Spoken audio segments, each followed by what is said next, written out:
بسم الله الرحمن الرحيم. قل أوحي إلي أنه استمع نفر من الجن فقالوا إنا سمعنا قرآنا عجبا يهدي إلى الرشد فآمنا به ولن نشرك بربنا أحدا وأنه تعالى جد ربنا ما اتخذ صاحبة ولا ولدا وأنه كان يقول سفيهنا على الله شططا وأنا ظننا أن لن تقول الإنس والجن على الله كذبا وأنه كان رجال من الإنس يعوذون برجال من الجن فزادوهم رهقا وأنهم ظنوا كما ظننتم أن لن يبعث الله أحدا وأنا لمسنا السماء فوجدناها ملئت حرسا شديدا وشهبا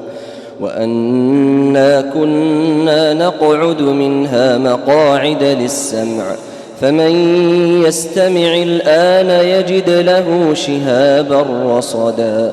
وأنا لا ندري أشر أريد بمن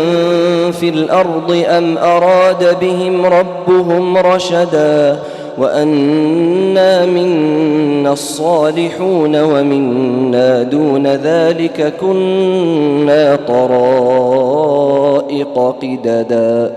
وأنا ظننا أن لن نعجز الله في الأرض ولن نعجزه هربا وأنا لما سمعنا الهدى آمنا به فمن يؤمن بربه فلا يخاف بخسا ولا رهقا وأنا منا المسلمون ومنا القاسطون فمن أسلم فأولئك تحروا رشدا وأما القاسطون فكانوا لجهنم حطبا وأن لو استقاموا على الطريقة لأسقيناهم ماء غدقا لنفتنهم فيه ومن يعرض عن ذكر ربه يسلكه عذابا صعدا وأن المساجد لله فلا تدعوا مع الله أحدا وأنه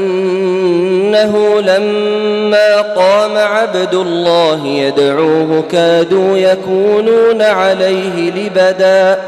قل إنما أدعو ربي ولا أشرك به أحدا قل إني لا أملك لكم ضرا ولا رشدا قل إني لن يجيرني من الله أحد ولن أجد من دونه ملتحدا إلا بلاغا من الله ورسالاته ومن يعص الله ورسوله فإن له نار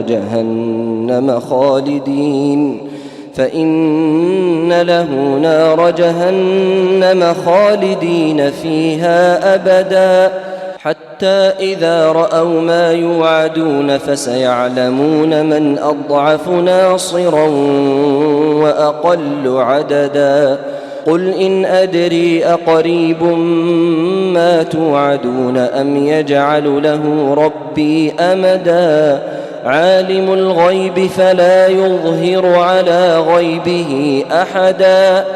إلا من ارتضى من رسول فإنه يسلك من بين يديه ومن خلفه رصدا ليعلم أن قد أبلغوا رسالات ربهم وأحاط بما لديهم وأحاط بما لديهم وأحصى كل شيء عددا.